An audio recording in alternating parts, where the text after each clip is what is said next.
Mes esame Kalugos srityje šalia Osorgino kaimo. Prieš jūs Ešveičiai, Dievo motinos globos bažnyčia, kuri turi vieną labai įdomią ypatybę, kurią mes ir apžvelgsime, tiksliau, išgirsime. Pats bažnyčios pastatas yra apvalios formos. Tai pasitaiko retai. Paprastai mūsų bažnyčios būna kvadratinės, o ši apvali. Eikime vidun. Jaučiate? Aš kalbu ir koks čia aidas, koks jis stiprus.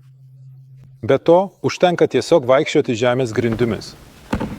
Tai ne plytelės, čia tiesiog smėlis, supilta žemė. Ir vis tiek, kaip stipriai atsispindi garsas. Akustika čia tiesiog nuostabi.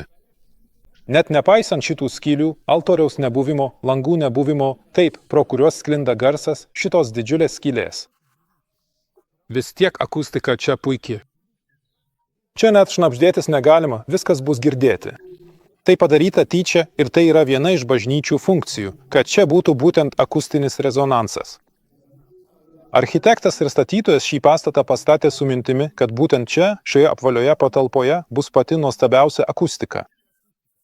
Tai yra specifinė struktūra, turinti konkretų, tiesiogiai fizinį tikslą. Čia jie skleidė garsą, čia aida.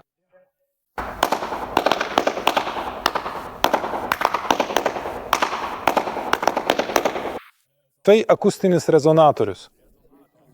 Apeier. Mane tai tikrai užvaldo.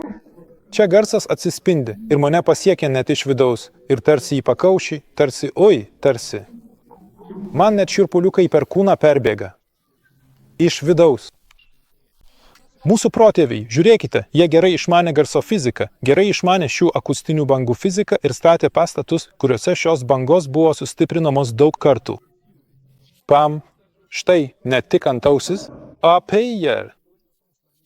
Tai rodo, kad jie nebuvo tokie baisūs, kvaili, siauraprotiai ir tamsūs, taip, kad bijojo viešpaties ir statė bažnyčias su ikonomis.